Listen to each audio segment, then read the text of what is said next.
welcome to this tutorial. We are going to make a Mardi Gras mask cake topper.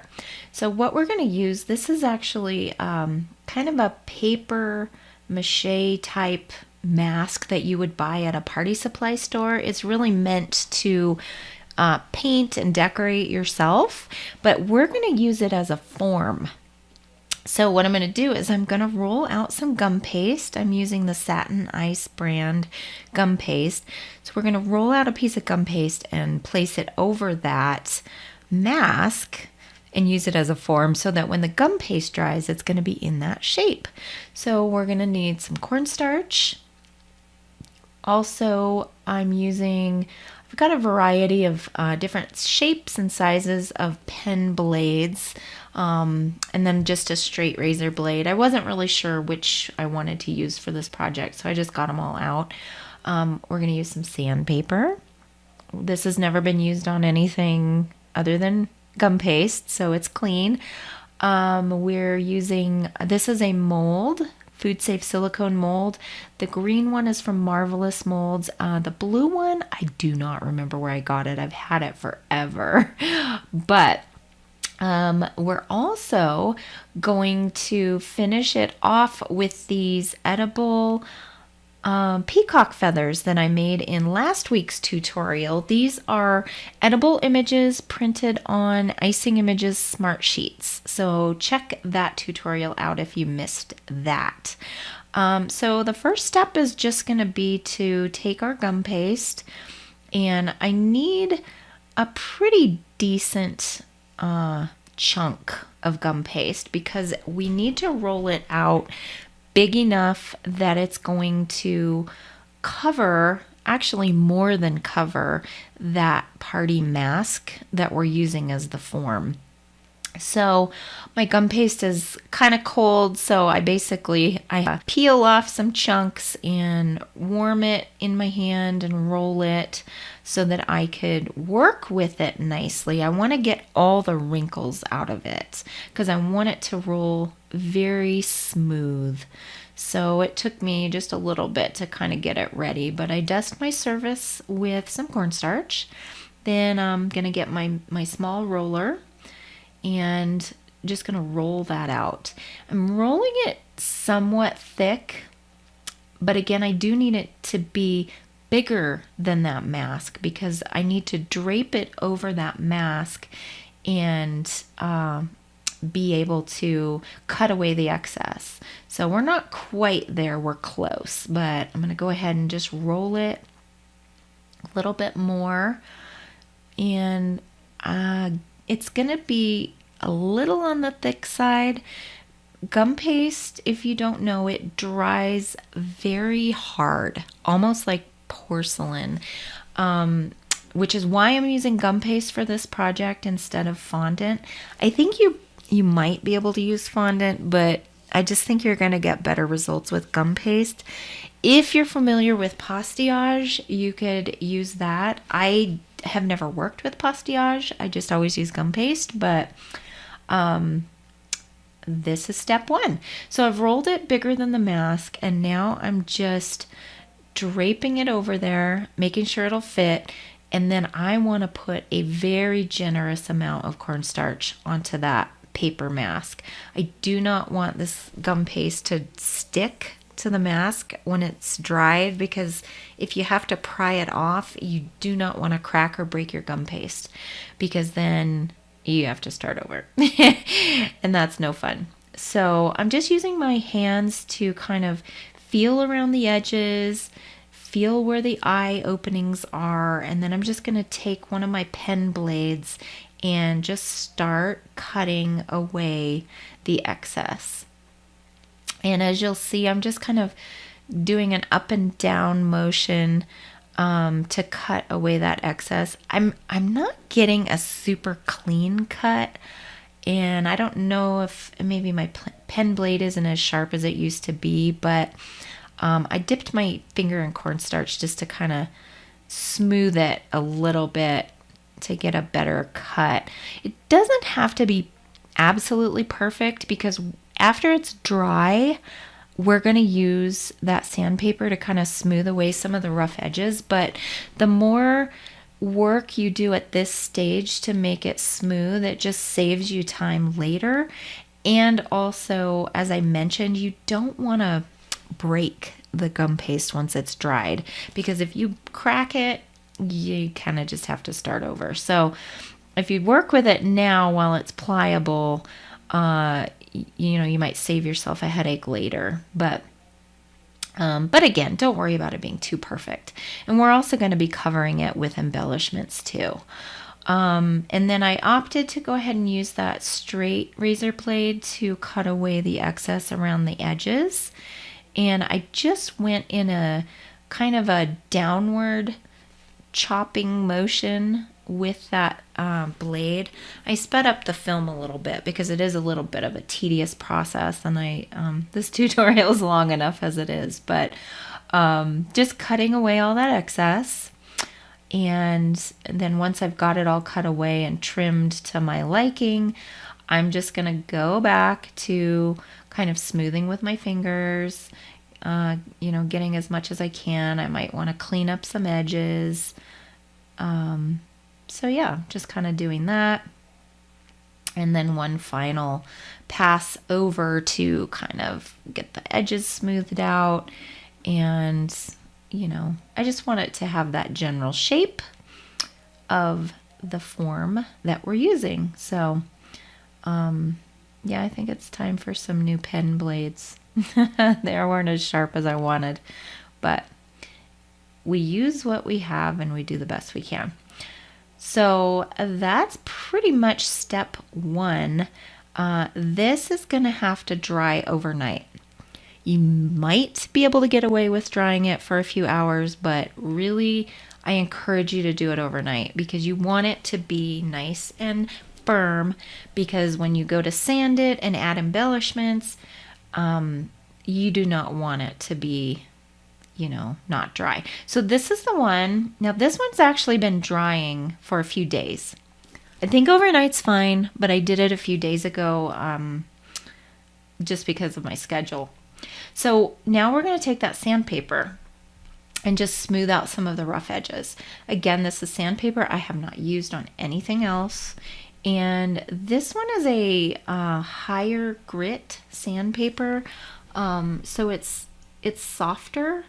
And I started with it because I wasn't sure if I needed my rougher one. But once I started working it, I was feeling like I had some rougher edges that the soft sandpaper just wasn't doing the job. So I switched over to the rougher. This is like an 80 grit, I think. This one really smoothed out the edges. I know it looks like I'm being kind of rough. I'm holding it in my left hand very gently. And I'm just doing kind of a light motion of a quick back and forth with that sandpaper just to get those rough edges off. You just don't want to break it. You would cry. I would cry. I've broken gum paste pieces before and had to start over, and it's not very fun. But I went in and just kind of cleaned up a little bit on the inside of those eye openings. And again, I wasn't too worried because we're going to embellish it with some extra pieces over the top, and it's going to look really cool. So I just took a dry brush and kind of brushed away all the cornstarch and any of the gum paste dust that was made from sanding it. So now, speaking of gum paste, back to that. We're going to take some more pieces of gum paste. These will be smaller pieces this time, because we're going to use the silicone molds to make some cool embellishments that are going to get attached to the mask to give it some really cool dimension. So I'm using my homemade piping gel. That's going to be my edible glue, and just dusting my surface with cornstarch again. And now I'm just going to roll out that smaller piece of gum paste. Again, I needed the gum paste before because I want it nice and smooth. I don't want wrinkles in it. I want it to pick up all the detail in the mold. And so I start with a pretty smooth piece. And you usually have to use a fairly generous amount of cornstarch in these molds. I must not have liked the thickness because I see that I am rolling it again. But I'm going to push that in using my fingertips first, and then I'm going to go over it with the roller. The cool thing about the Marvelous molds, most of them have kind of an edge that's raised, and so they're self-cutting. So as you roll over the gum paste with your tool, with your roller, you can see that all the edges of the design are just easily peeled away. And that is really a time saver. I love it because once I pull it out of this mold, it's pretty much ready to go. I didn't really need to trim edges off because you can just do it with your fingers because of the way they're designed. And you'll see when I use the blue mold that I've had longer, it is not a self-cutting mold, and so I have to do an extra step with that. But isn't that cool? So just really detailed design. And so that's going to be kind of our main center embellishment piece that we're going to put on this mask. And I decided it would look fabulous right over the bridge of the nose and kind of between the eyes. So I'm just dry fitting it right now to kind of see where I'd like it. And I decided I'm going to move it down just a little bit. And I like where that is. So I'm just going to use some of my piping gel on a brush and attach that piece to the mask. It doesn't take very much piping gel. You just need to moisten it a little bit and it will stick nicely. So that goes on. And even just that piece looks amazing. But we're going to do more. We're going to do a lot more. Doesn't that look great? I was so happy with it. So that's piece number 1. And I'll just take those gum paste scraps and start cutting some more. So I decided this mold was kind of cool too. It's different, obviously. I've had it for a long time. I do not remember where I got it. I might have gotten it at a local cake supply store years ago. But it's pretty intricate. So again, I'm putting a pretty generous amount of cornstarch on the mold. This is a 2-piece mold. You'll see these sometimes where you roll out your gum paste or fondant and place it on part of the mold and kind of push it in with your roller. And then this other piece is going to go over the back. And what it does, it helps push the fondant or gum paste into the little crevices of the mold so that it really picks up every little bit of the design. So it's a nice mold. As you'll see when I pull it out, the detail is amazing. I mean, really top notch. But it's not self-cutting. So I had to take a pen blade and go in and cut away all the edges that I didn't like. So I'd sped up the film so you don't have to watch this whole tedious process. But I cut away all of the excess around the whole design. And then I really wasn't sure how much of that pattern I wanted to use. It's kind of a big piece, and once I looked at it and compared it to the other piece, I really didn't want to use too much of it. So I ended up cutting a very tiny part out, just the bottom. And the reason I picked the bottom is because I felt like it had almost a fleur-de-lis feel to it, and since this is a Mardi Gras mask, I just wanted to go with that theme. So this piece fits so nicely on the tip of the nose of the mask, and it really almost looks like it is cohesive and goes with that other piece, but it's a completely different mold. So just kind of goes to show you, just see what you have. Be creative, mix and match. And that's what's going to make it super unique too, because no one else will do it the way you do it. So I end up cutting 6 more pieces to go on the mask. And I bounce back to the Marvelous mold. And I'm going to use just the edges of that part of the mold that we used on the bridge in the nose.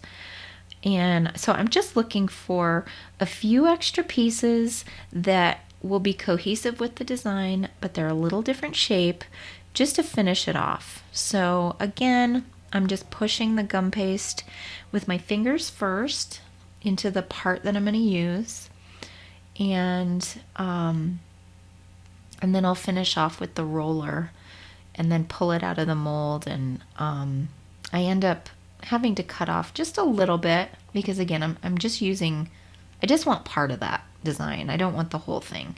But I mean, the detail is just crazy. I just love it. It's a really cool way to really dress something up and make it, look pretty top notch, and people are impressed because they don't know. Don't share our secrets. Just kidding. You can tell. Or not. Your choice. But I took the straight blade and just kind of cleaned up the little bits that I wanted. So I just kind of have, I don't know, it's almost like a teardrop kind of shape, but with that texture on it. And so I was trying to decide, where do I want it? And I was just really drawn to put that at the side. I loved that. So I'm like, yep, that's the one. That's where it's going to go. So I ended up gluing that on there and attaching it. And then I've got an identical but opposite side piece to go on the other side to finish it off. This one I decided to do very symmetrically. I've made these masquerade masks before, and sometimes I will purposefully make them very asymmetrical. Sometimes I like to attach feathers only to one side, or I'll have one side fully embellished and the other side just smooth and plain. You can do so many different things. It's fun. And these masquerade masks, you can buy in different sizes at the party stores. But here you see I've cut my final 4 pieces, and I just kind of dry fit them on there. So again, just reminding you, I used only part of that mold. They're a little bit bigger than the pieces that go from the corner of the eye out to the edge. So still the same design, but just a little bit more of it. And again, just attaching with that piping gel, which makes an excellent edible glue. My piping gel recipe is really easy. You do it in the microwave. I found it online. I cannot remember who came up with the recipe, but it's basically cornstarch, water, and corn syrup, and a little bit of vanilla, and you just cook it in the microwave in a glass Pyrex dish, and 2 minutes I think, and it's done. And it works great. So that's what I use for my edible glue most of the time. Depends on the medium I'm working with, but piping gel works great for gum paste. And that's the final piece of embellishment. And I love it. Even leaving it white would be cool. Maybe just like brushing some satin sheen or something on it. But it's Mardi Gras, so we're going to do gold, purple, and green. So I'm using my airbrush. This is a edible gold Chef Master liquid airbrush paint. So I decided that I wanted to spray the gold in the center. And when I airbrush, I always kind of do a little test shot onto a paper towel before I do it onto my project, just in case. I think that's a smart way to go. So again, I'm just airbrushing the gold just in the center. So basically bridge of the nose, I'm just a little bit toward the eyes and cheeks. And because this mold has so much texture and all these little crevices, you do have to really kind of, I'm turning it a lot in my hand to really get into all those spots. Now you could do several coats. For this tutorial, I just did a single coat, and I think it turned out fine.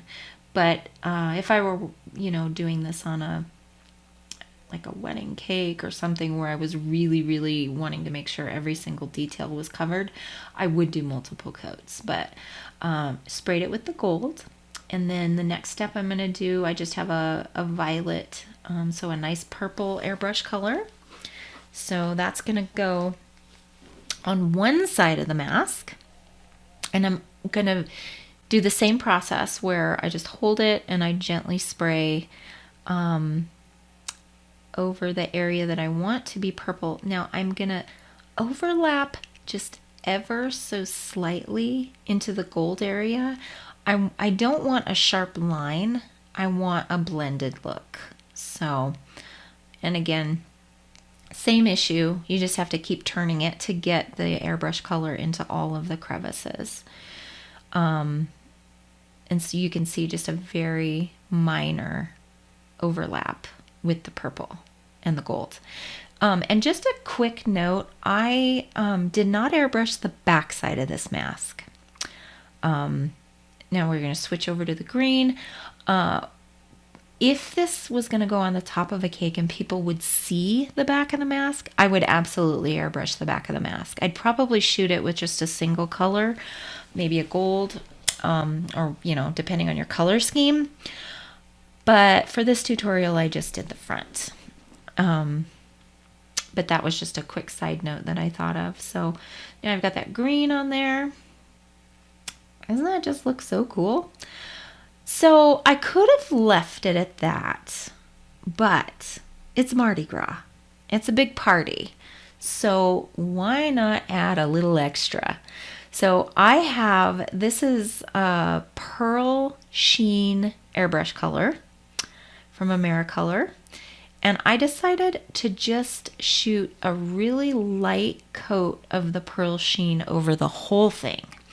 Even though the gold is already kind of a metallic sheen, I just thought, why not?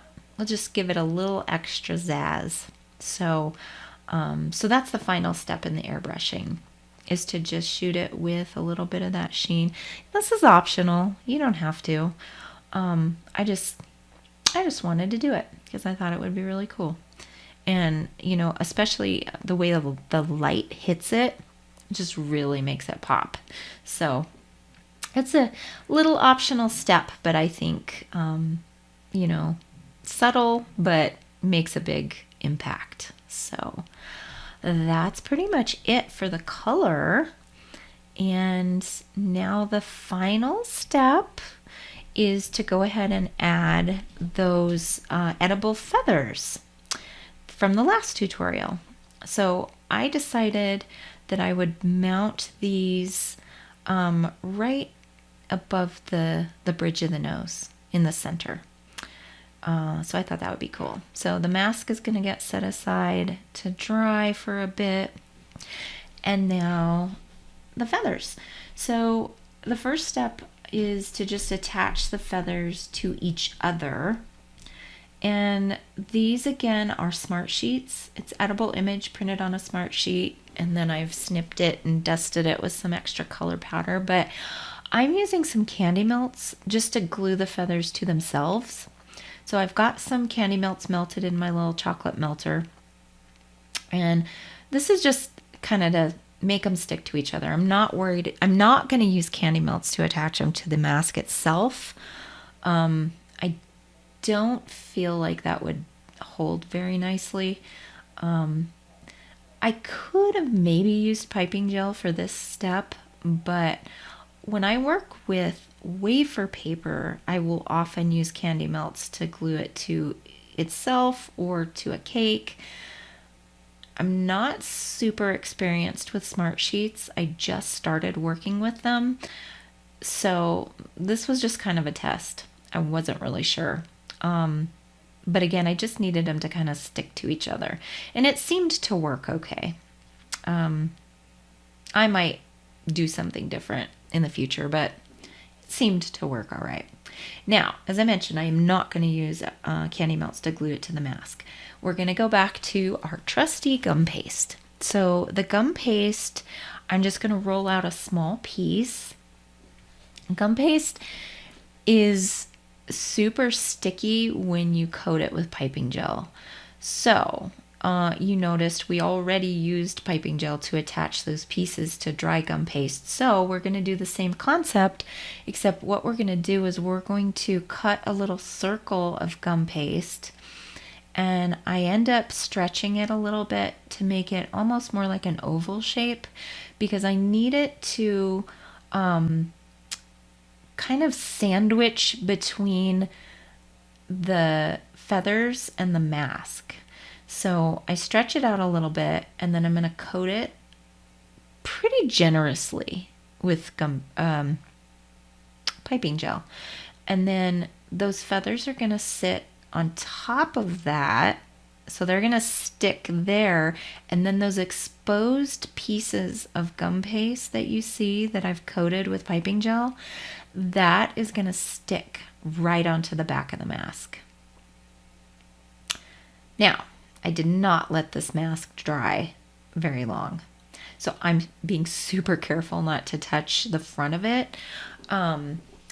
If I were doing this for, anything other than a tutorial, I would absolutely let that mask dry with the airbrush color for probably a half hour or so with a fan on it. But just for the purposes of the tutorial, I just wanted to get those feathers on there just so you could see the finished product.